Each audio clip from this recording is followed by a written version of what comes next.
How's it going, Eliminators? Today, we're going to be having a look at Briggs and Stratton primer bulb installation and removal tools. So let's get right into it.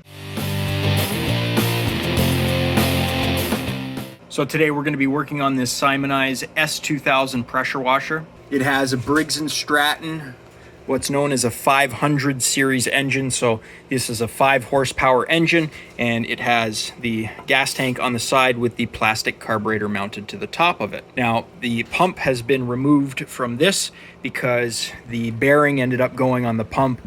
The shaft was wobbling in there and it kind of destroyed the whole pump. My customer did not want to spend the money to replace the pump. So what we're gonna do is just get this machine running and operational so that we can pull the engine off of this little cart here, and then we'll post the engine for sale. Who knows, somebody might want it for something. Now on these engines, they have a little rubber primer bulb here, and that primer bulb goes in first, and then there's a piece of plastic, and that's the clip that holds the primer bulb into position.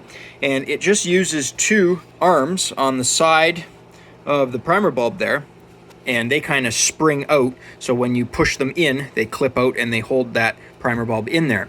Now, a lot of times you are going to have these carburetors and you're going to push on the primer bulb and it's not going to be shooting any fuel through. See that? So you can hear that it's trying to, but it's just not priming.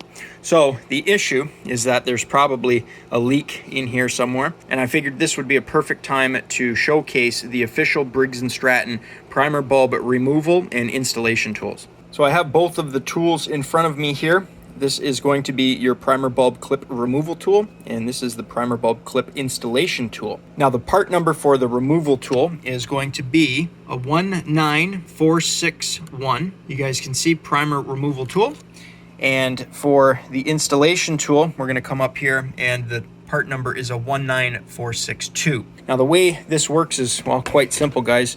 You just have a spring-loaded pair of pliers here, and as you give a little bit of tension on that handle, it's going to push those 2 plastic clips in, and then you simply pull it back and it will remove that clip from inside of the carburetor. So with the removal tool here, you simply just line up your 2 little tabs there, and with the pliers now lined up, we're just going to push in and we're going to rock that out, and you see how it kind of pulled it back out of the clip. So I'll try to get a good shot on this side as well.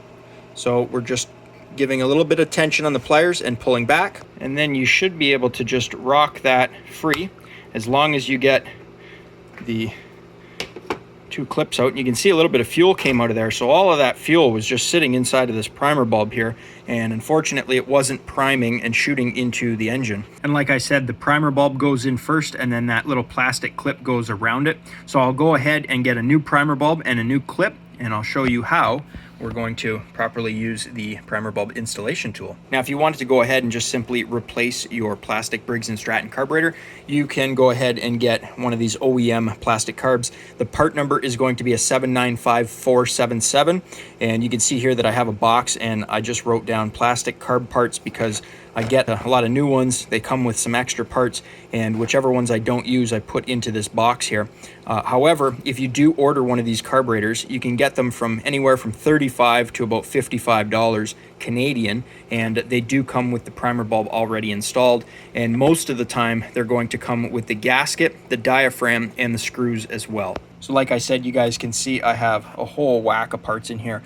Little air filter gaskets, some springs, primer bulbs, the pickup tube screens, and even my crankcase breather tube, little rubber elbows there. But we're going to set that off to the side because we now have our new primer bulb here and a new plastic clip, and all you're going to do is push that down just like that, and then we'll take this over to the carburetor. So at this point, we're just going to take the primer bulb and the clips, and we're just going to push them in and line them up as close as we can to those little cutouts on the carburetor. The top of this tool is rounded, and that rounded top there is so that it fits nicely in the palm of your hand. Going back to the 2 recesses they cut in this tool, we're simply going to line those up with the clips on our carburetor, just like that. And then with your palm on that, you're just going to press firmly on that until you hear the plastic clips clip into position. And if you want, you guys can see that I am rotating it to help line everything up. So if you get out of position, you know, you can easily just kind of rotate it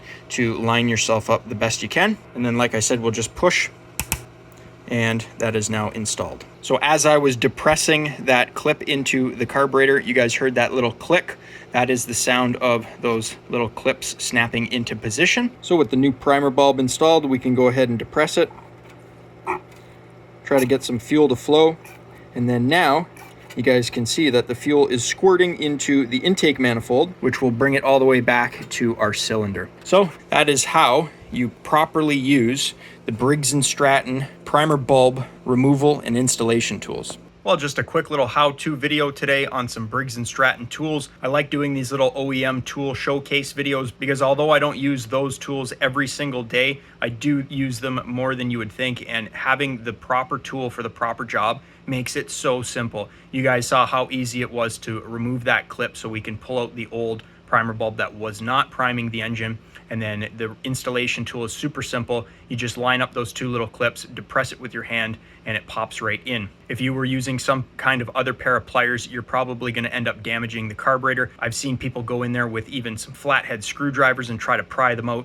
And again, that carburetor is only plastic, so you could end up cracking it. And then instead of just replacing a primer bulb like we did there, you're gonna have to buy a whole new replacement carburetor, which is gonna cost significantly more. But with that being said, if you guys enjoyed the video, think about leaving me a thumbs up. You know, it really helps me out. You can click here to subscribe and click over here to watch one of my previous videos. I upload every single week, so be sure to stop on by next week, check channel out for new content. And as always, guys, thanks for watching.